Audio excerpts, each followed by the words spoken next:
ఇది మీరు ఒక్కసారి చూస్తే 36 డిపార్ట్మెంట్లని ఇంటిగ్రేట్ చేయాలి. సో ఇది చాలా చాలా కాంప్లెక్స్ ప్రాజెక్ట్. మొదటి విడతలో 161 సర్వీసెస్ లాంచ్ చేస్తున్నాం. మా టీం చెప్పొద్దన్నారు, బట్ నేను చెప్తున్నాను ఈరోజు రెండో విడతలో 360 సర్వీసెస్ మేము లాంచ్ చేస్తాము. There is no debate, no discussion, we will launch.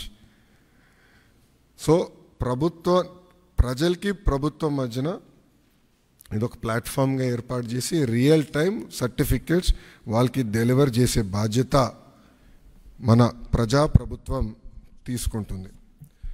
దాంట్లో భాగంగా మీరు చూస్తే నేను కూడా మా టీంని పదే అడిగింది, ఇక్కడ సర్టిఫికేట్స్ కూడా మేము ఇష్యూ చేసినప్పుడు దానిపైన స్పెసిఫిక్ క్యూఆర్ కోడ్ ఉంటుంది. ఎందుకంటే మీరు ఆథెంటిసిటీ గురించి మీరు అడుగుతారు నాకు తెలుసు, అందుకే ముందలే ప్రియం చేస్తున్నా.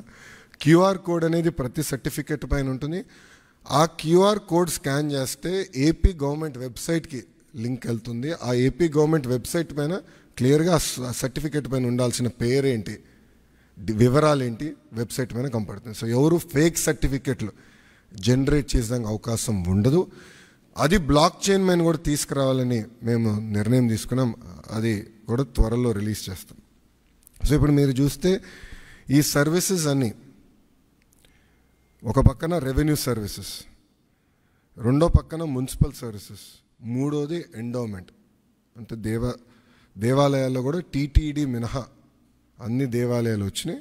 రెండో విడతలో టీటీడీ కూడా ఈ సర్వీసెస్లోకి వస్తుంది. దేవుడు ఆశీస్సులు ఉంటాయి, ఈ సర్వీసుల్లోకి వస్తుంది. అంతేకాకుండా ఇప్పుడు సెలెక్షన్ నంబర్కి వెళ్ళి సెలెక్షన్ ఉంటుంది, మీరు సెలెక్ట్ చేయాలి. నెక్స్ట్ ఫేజ్లో ఏఐ బాట్ మేము అమలు చేస్తాం.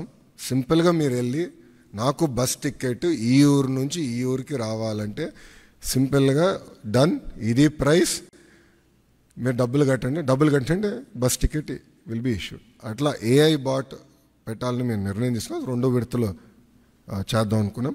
అంతేకాకుండా వాయిస్ కూడా, అంటే ఇంగ్లీషే కాకుండా తెలుగు భాషలో కూడా డైరెక్ట్గా చెప్తే సిస్టమ్ రెస్పాండ్ అయ్యే విధంగా చేయాలని మేము నిర్ణయం తీసుకున్నాం. 3132 కిలోమీటర్లు నేను నడిచాను. ఈ ఆలోచన నాకు యువగలం పాదయాత్ర నుంచి మొదలైంది.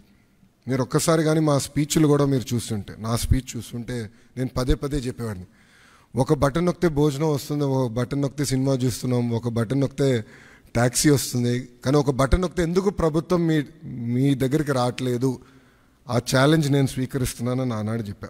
అందుకే ఈరోజు మన మిత్ర ప్రజల చేతిలోనే ప్రభుత్వం, ప్రజల చేతిలో పాలన, మాది ప్రజాప్రభుత్వం, ఈ నినాదంతో ఈరోజు ఇది మేము ప్రారంభించడం జరుగుతుంది.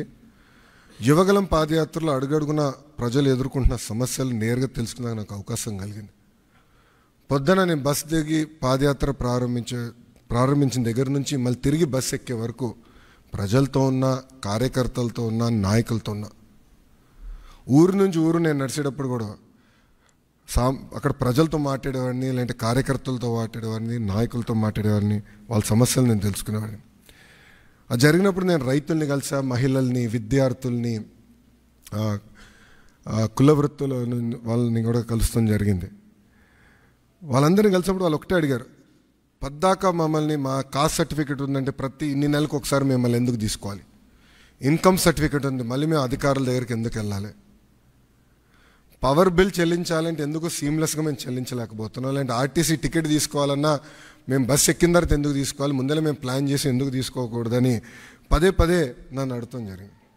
ఇంతేకాకుండా మీరు చూస్తే గత 5 సంవత్సరాల పరిపాలనలో నేను అనేక సందర్భాల్లో